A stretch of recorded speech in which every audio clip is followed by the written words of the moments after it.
Rabotai, Mishpaha Yekara, abordons cette semaine notre actualité. Nous avons pour ce Shabbat deux parashiot Azria et Metzora qui décrivent cette maladie qu'on appelle la lèpre. Mais au préalable, nous vivons aussi une période entre Pessah et Shavuot, pendant laquelle nous faisons un compte depuis Pessah jusqu'à Shavuot pour sortir des 49 Sha'arei Tumra, des 49 portes de l'impureté. De quelle impureté il s'agit? De la vie qu'on a menée en Égypte, Nachon. Et on a perdu un peu notre caractère humain, notre genre humain, avec sa moralité, sa psychologie et tout ce qui concerne notre indépendance. Nous étions des esclaves, comme on le raconte à Pessah. Et la Torah vient nous recommander, en sortant d'Égypte, justement, après le Korban Pessah, le deuxième soir de Pessah, de faire un Korban spécial, de faire une offrande qu'on appelle le Korban HaOmer, c'est-à-dire d'offrir une gerbe. Mais c'est étonnant, c'est une gerbe de Se'orim, c'est-à-dire d'orge. Et en général, l'orge, contrairement au blé, c'est la nourriture animale, C'est marrant. C'est la nourriture animale, ça prouve que c'est comme si Barminan, nous avons vécu dans l'Égypte comme des animaux, pour ainsi dire. Les Avadim, ayant perdu leur liberté, leur indépendance totale, ils sont comme ils ressemblent à des animaux. Comme un âne qui tire ta charrette, Naron. Exactement.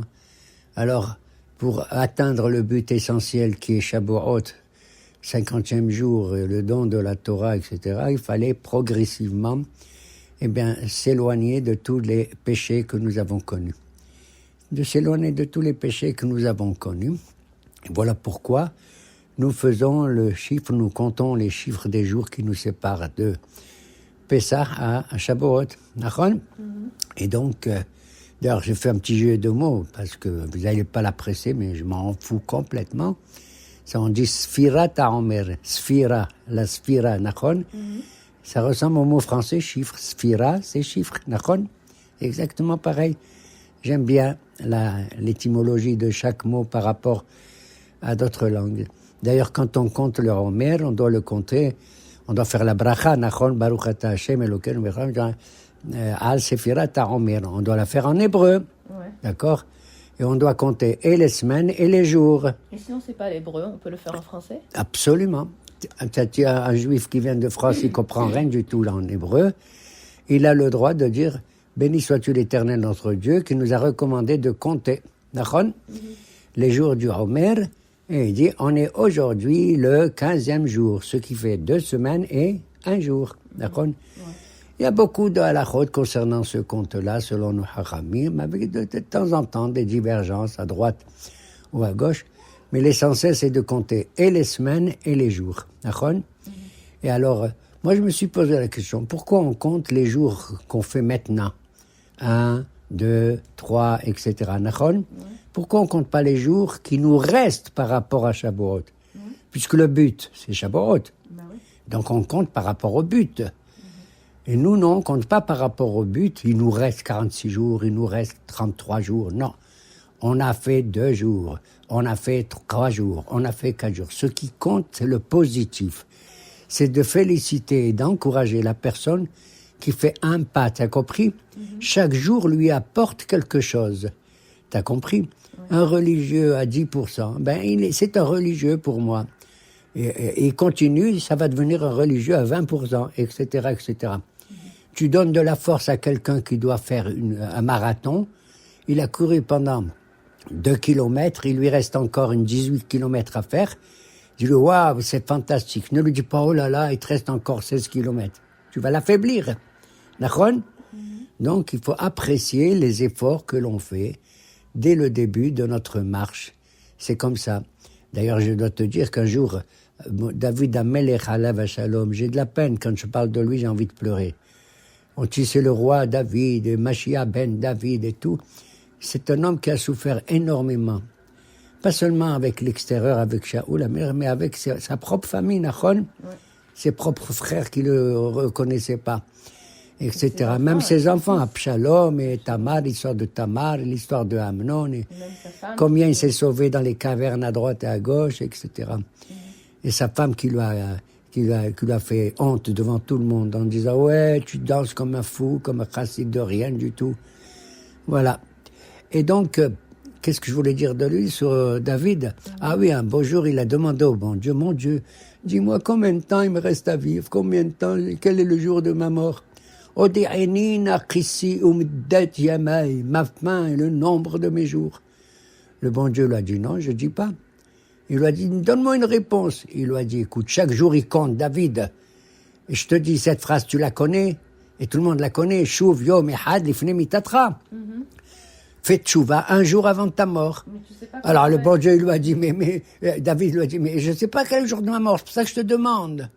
Ça veut dire que chaque jour tu dois faire tchouva. On ne sait pas quand est-ce qu'on va quitter ce monde. Et Ratson, je souhaite à tous mes auditeurs, à toi, à Israël, jusqu'à 120 ans, au minimum. Admé avec comme Moshe Rabbeinu alav shalom. D'accord? Et donc, voilà. Il lui a dit, mais alors dis-moi, il lui a dit, je te dis pas quel jour, combien, mais je te dis le jour où tu vas mourir. Il lui a dit, c'est quand? Il lui a dit, c'est un Shabbat. Quoi? Un Shabbat, je vais mourir? Il lui a dit, oui, c'est un Shabbat, ça arrive, qu'est-ce que je te dise? Il lui a dit, écoute mon Dieu, je t'en prie, je ne veux pas mourir un Shabbat, fais-moi mourir le lendemain du Shabbat. C'est quand? Le dimanche. Alors Kadosh a dit, non, jamais. Il lui a dit, pourquoi? Il a dit, parce que le dimanche, c'est le jour où va succéder qui? C'est ton fils, Shlomo. Et je ne veux pas lui voler un jour. Donc tu conserves le Shabbat. Mon Dieu, je t'en prie, fais-moi mourir le vendredi. Pourquoi? Et il lui a dit, comme ça je ne meurs pas le Shabbat. Alors le bon Dieu lui a dit, non. Le dernier jour de ta vie, même vendredi, il est important à mes yeux. Même si tu es fatigué, même si tu es malade, même ça, tu as toujours une activité positive vis-à-vis du peuple d'Israël qui doit t'admirer, qui doit t'aimer. D'accord? Donc voilà, la décision d'Akadosh Baruch Hu, elle est importante, elle correspond véritablement à ce qu'on mérite les uns et les autres. C'est-à-dire que Dieu préserve, en bien ou en mal, qu'on accepte les Issourim. Tous nos patriarches, ils ont accepté des Issourim, d'accord? Je ne parle pas d'Abraham, alors ne laisse tomber Yitzhak, ce qu'il a souffert, et Yaakov non plus, avec Lavan et avec, etc., avec Esav. C'est-à-dire, donc, on voit que pendant cette période du Homer, on doit justement comprendre quelle a été notre histoire ancienne. Et là, nos Chachamim, ils viennent dire, attention, jusqu'en 33e jour du Homer, que c'est la fête de qui? De Rabbi Shimon Bar Yochai. C'est le Lag BaOmer, comme on l'appelle. Eh bien, il faut être triste. Pourquoi? Ben, il faut être triste parce que pendant cette période, Rabbi Akiba, le pauvre, il avait enseigné à 24 000 Talmidei Chachamim. Et ces 24 000, ils disent pas 24 000 d'ailleurs, ils disent 12 000 pères, 12 000 couples. D'accord? Chez l'Onahagu Kavod Zebazé. Et à cause de ça, ils n'avaient pas une activité, une attitude morale les uns vis-à-vis des autres. Ils sont morts, tu te rends compte? Pendant 33 jours, il y a eu des morts.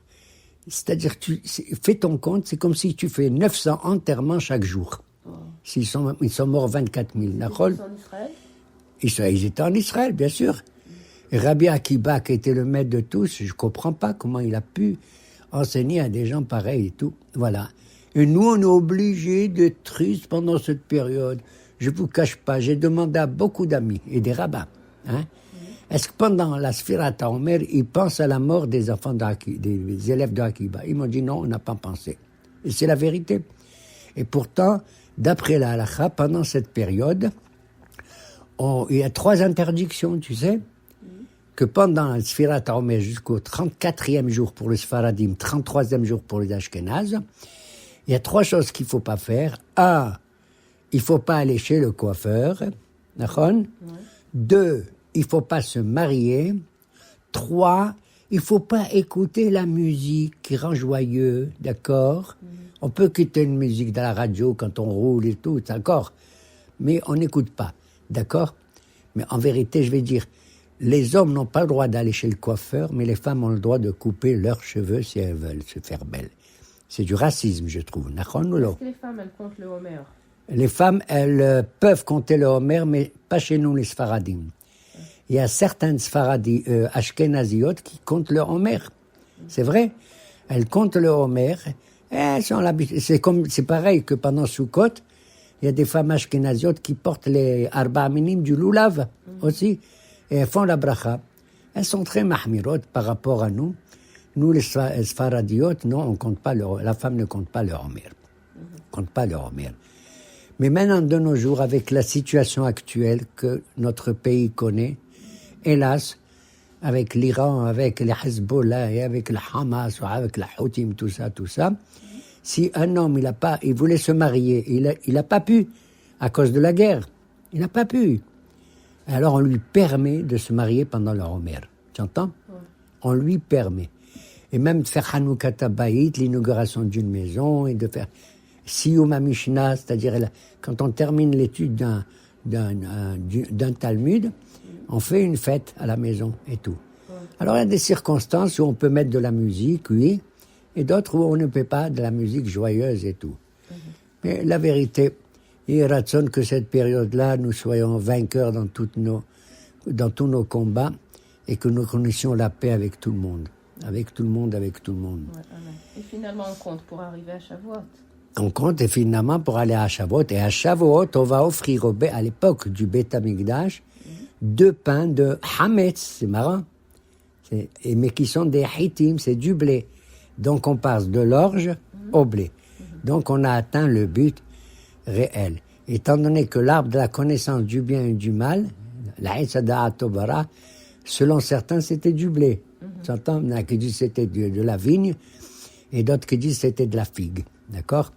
C'est pour ça qu'on met des tzmachim et des... C'est pour ça qu'à Shavuot, étant donné que le mont Sinaï il est entouré de verdure verdoyante et belle et tout, il y a des usages chez certains, dans les synagogues comme dans leurs maisons, ils mettent des plantes, Nous, on revenait de Pessa, on ramassait de l'herbe, on criait « Khadorna, Khadorna, verdoyant, verdoyant ». D'accord? Et on faisait pas la mimouna, nous, comme les Marocains, mais on mettait une branche verte, on allumait le khandel, c'est-à-dire un air, d'accord? On mettait à côté du miel avec la tammina et tout, c'est tout. C'était ça notre mimouna. D'ailleurs, je dois dire, le mot mimouna, il a été donné à un personnage important. Tu sais qui?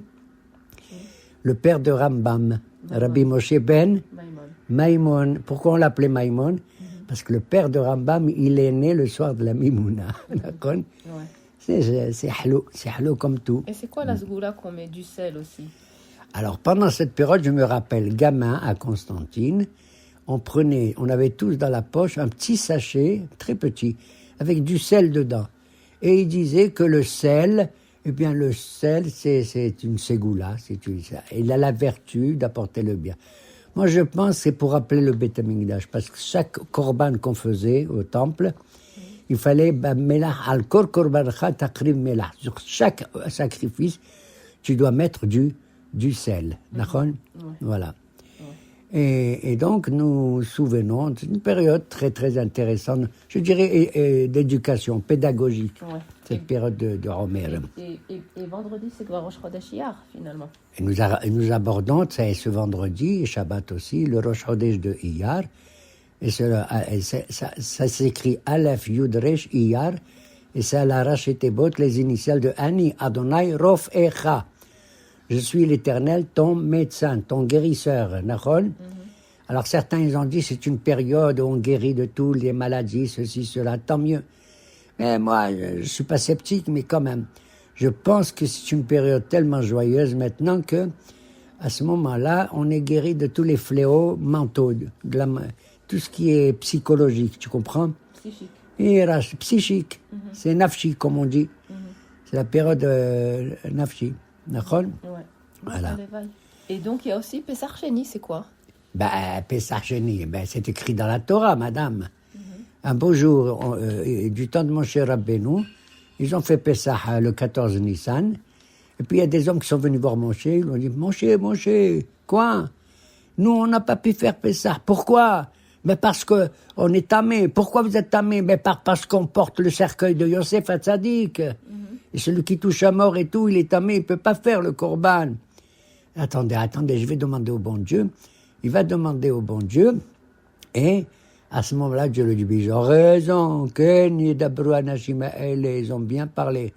Tu leur dis qu'ils peuvent faire Pessah Sheni. Un deuxième Pessah quand? Le deuxième mois de l'année, c'est le mois de Iyar, 14 Iyar. Donc de nos jours, c'est pas valable, puisque on n'a pas... De nos jours, il n'y a pas de korban, donc on est tous mêmes de toute façon. On attend Be'ezrat Hashem que la paradouma revient, la vache rousse, et on fait les hazaot, les aspersions de l'eau sur nous pour redevenir des tehorim. On compte les jours, mais on ne compte pas les gens. On compte...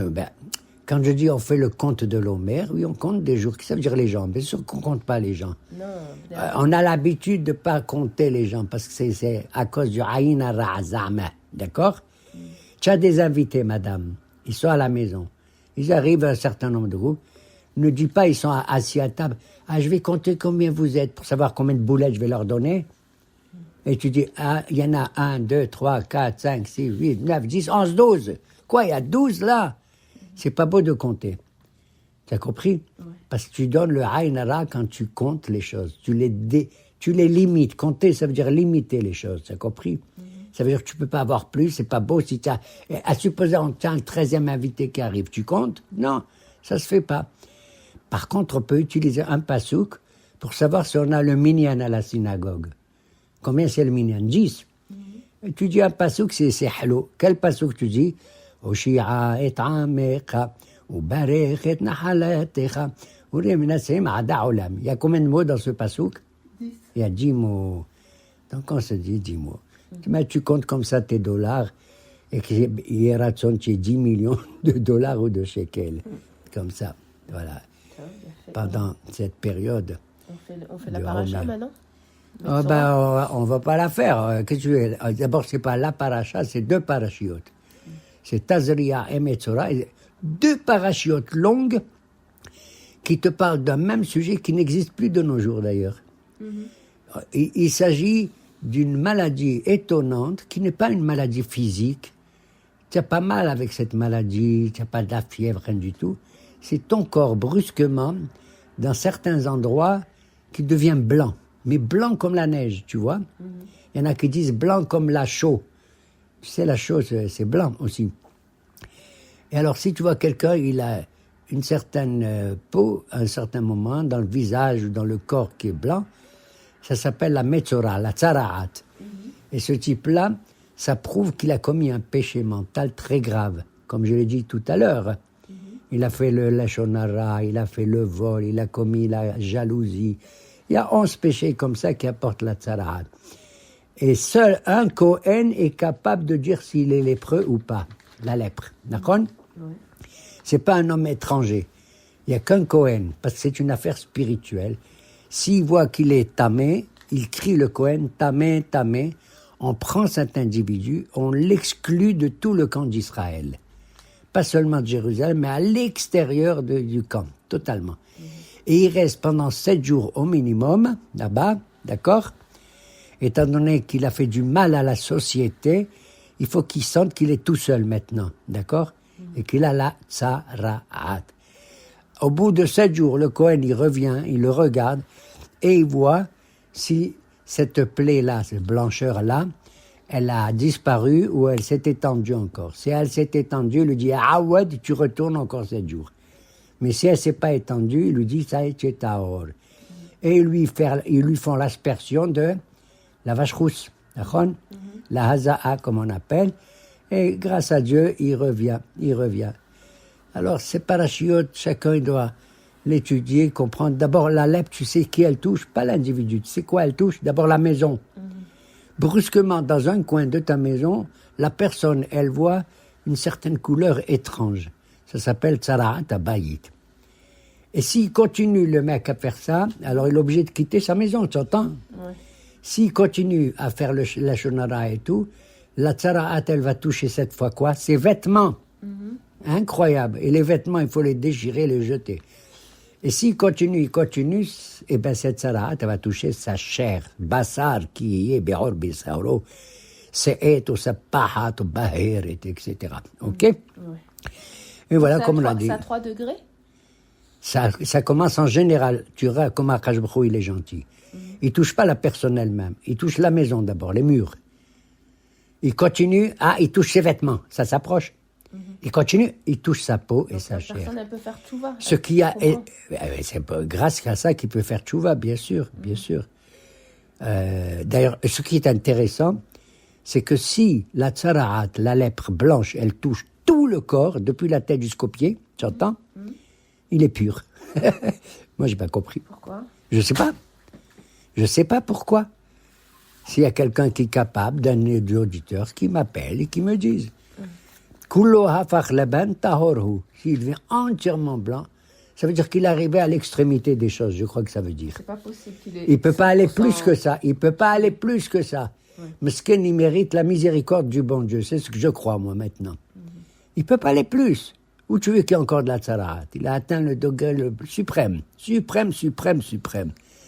Et même un rachat comme ça, entre guillemets, j'aime pas l'appeler rachat, mais c'est un rachat, eh bien, Kadosh Baruch Hu, il viendra peut-être regarder des côtés les positifs de son existence. C'est tout. Voilà. Kulo hafach laban, tahor, hu. Et on avait des lépreux dans la Torah? Bien sûr. Je vais te dire, regarde, vous allez trembler. La pauvre Myriam, tu l'as connue, toi, la sœur de Moshe? Un beau jour, elle était plus grande que Moshe, tu sais de combien? De 6 ans.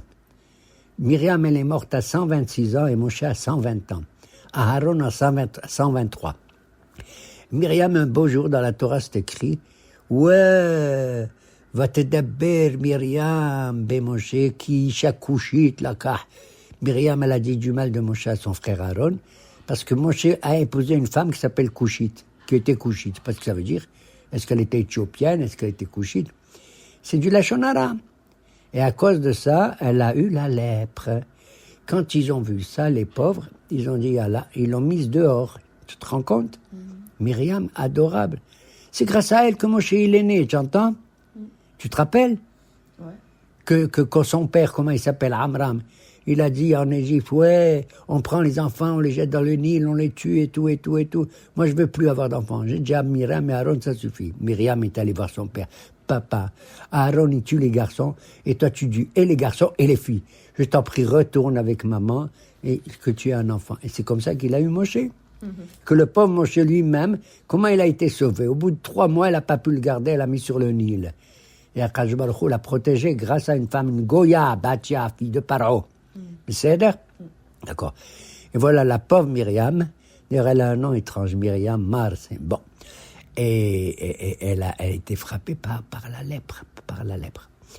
Il y a eu comme ça des gens qui ont été frappés par la lèpre. Je vais te dire, l'homme le plus important à mes yeux qui a été frappé par la lèpre, tu sais qui? Il était frappé par la lèpre pendant 10 secondes. Qui c'est? Moshe Rabbeinu. Ben oui. Quand il était au buisson ardent, le bon Dieu, va, tu vas sauver mon peuple, je te nomme.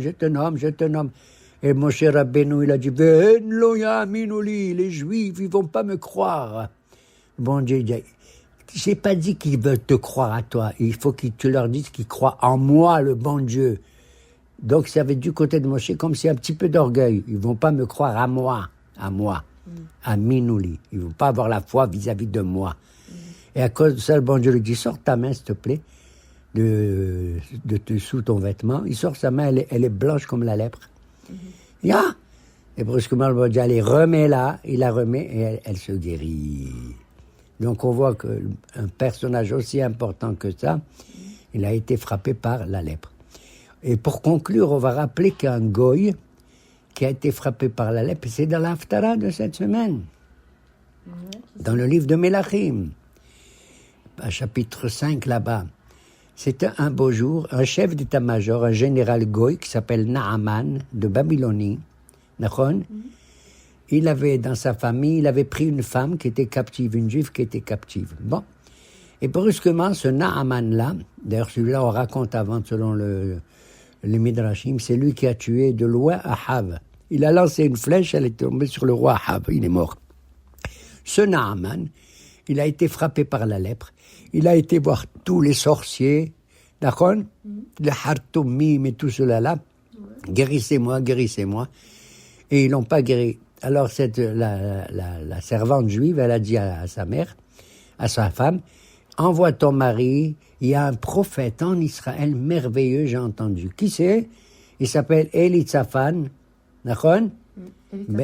Elisha ben Safan, d'accord? Elisha, c'était le disciple d'Eliyahu Hanavi. Va là-bas, tu vas voir, il va te guérir. Alors il dit, ah oui, ce Naaman, ce goy, ah oui, c'est vrai. Bon, il prend, avec un cortège, il va avec beaucoup de gens, parce qu'il était un personnage important. Et il descend en Israël, et il arrive devant la tente du prophète Elisha, qui ne se lève même pas. Elisha savait qu'il allait venir. Alors il lui dit, ouais, j'ai la lèpre, guérissez-moi. Alors le prophète dit, monsieur Naaman, vous allez qu'à aller sur le Jourdain, là, ici, et vous allez vous tremper 7 fois, vous allez guérir. Qu'est-ce qu'il dit Naaman à ses copains? Mais il est fou, cet homme, ce prophète. Ouais. Moi, qu'est-ce qu'il me demande d'aller dans un petit fleuve comme ça, qui s'appelle le Jourdain, je vais guérir? Moi, dans mon pays, j'ai 2 fleuves énormes qui s'appellent Amana et Parpar. Hein, j'aurais pu me baigner là-bas, je serais guéri. Alors ses copains, ils ont dit à Naaman, écoute, il t'a rien demandé de grave. Qu'est-ce que tu perds? Il y a la plonge et puis c'est tout. Si ça marche, ça marche. Ça marche pas, tu peux te plaindre. Il se baigne dans le Jourdain. Cette fois, il ressort guéri totalement. Wow. Et il va voir le prophète et il dit, je sais maintenant que votre religion est merveilleuse. Vous avez un Dieu fantastique, vraiment fantastique. Monsieur le prophète, j'ai envie de vous donner des cadeaux. J'ai envie de vous donner des troupeaux, des vêtements, de l'argent et de l'or. Le prophète a dit, pas du tout. Je n'en veux pas, monsieur. Je fais ça l'Echem Shamaim. C'est pas pour gagner de l'argent, monsieur. Ah bon, c'est dommage. Eh bien, écoutez, moi, je vais croire dans le Dieu d'Israël. Même si je suis obligé, quand je retourne dans mon pays, de me prosterner un peu devant une idole à cause des autres, d'accord? Mais c'est ça.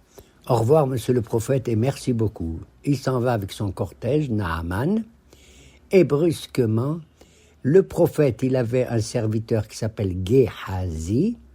Ce Gehazi, il entend ça, qu'est-ce qu'il fait en cachette? Il court derrière Naaman. Naaman, quoi, qu'est-ce qu'il y a? Regardez, je suis venu avec 2 prophètes, deux élèves de prophètes. C'est pas vrai, c'était ses 2 enfants à lui. Et quoi, et alors? Eh bien, on voudrait que tu nous donnes des cadeaux et tout, parce qu'il mérite, le prophète, que tu lui donnes. Et il lui a dit, tu as raison, et il lui a donné plein de choses. C'est incroyable. Il lui a donné plein de choses. Il va les cacher dans sa maison, comment il s'appelle, Gehazi, et il retourne voir le prophète. Le prophète lui dit, où tu étais, ici ou là? Il lui a dit, non, j'étais... Il lui a dit, je sais ce que tu as fait, tu n'as pas honte, tu as vraiment méprisé la loi de Dieu comme ça. Et il lui a dit, Tidbak tsara'at Naaman alaycha. Que la lèpre qu'il avait Naaman, elle tombe sur toi maintenant. Et miskin, il devient lépreux. Qui? Gehazi.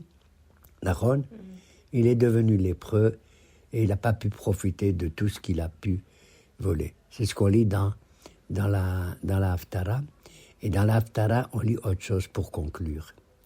On raconte qu'un beau jour, il y avait le siège de Jérusalem par les Babyloniens. Et les pauvres, pendant des semaines et des semaines, les Juifs à Jérusalem, ils crevaient de faim, du ra'av, de la famine. Et alors, comment ils vont faire? Et il y avait à l'extérieur de Jérusalem 4 lépreux. D'après les rabbins, tu sais qui c'était? C'était Gehazi et ses 3 enfants. Ils étaient à l'extérieur du camp de Jérusalem et ils ont regardé l'armée babylonienne et eux aussi, ils commençaient à avoir faim, la famine. Ils ont dit, écoutez, il a dit à ses enfants, on va aller chez les Babyloniens. Ou ils nous donnent à manger et on a survécu, ou ils nous tuent, ils nous tuent. Ils sont allés. Quand ils arrivent dans le camp de l'armée des Babyloniens, ils voient qu'elle est vide. Il est vide. Les Babyloniens se sont sauvés, on ne sait pas pourquoi. Ils ont laissé tout là-bas. leur nourriture, leurs chevaux, leurs ânes, leurs troupeaux, etc. D'accord ? Qu'est-ce qu'ils ont fait les 4 lépreux ? Ils ont mangé, ils ont caché tout ce qu'ils ont pu prendre encore. Ils ont dit, c'est honteux, nous on a mangé et tout. Et les pauvres frères qui sont là-bas dans Jérusalem, ils crèvent de faim. On va avertir le gardien. Ils arrivent devant la muraille de Jérusalem, ils crient, gardien, gardien, qu'est-ce qu'il y a ? Écoutez, venez, l'armée babylonienne a quitté, vous n'êtes plus dans le siège, sortez, vous pouvez venir et manger tout. Ils ont raconté ça au roi, et le roi, il a dit, oui, on va envoyer des émissaires, voir les choses. Et vrai, l'armée à babylonienne avait quitté les lieux, et les Juifs, ils ont pu sortir de Jérusalem et pouvoir se nourrir à nouveau. Voici, Baruch Hashem, comment même des gens aussi affreux que les 4 lépreux, entre guillemets, pour les péchés qu'ils ont commis, qu'ils ont été mis à l'extérieur de la société, ils ont été maintenant à l'origine du salut de tous les Juifs qu'il y avait à Jérusalem. Donc, on ne sait pas comment Kadosh Baruch Hu peut apporter la victoire et le salut de nos jours, mais c'est grâce à n'importe quel de nos frères, quel que soit son degré de religiosité, qu'il compte comme ça leur omer ou comme ça leur omer dans telle langue ou dans telle langue. L'essentiel, mes chers amis, c'est que les bons comptes font les bons amis. Hag Sameach.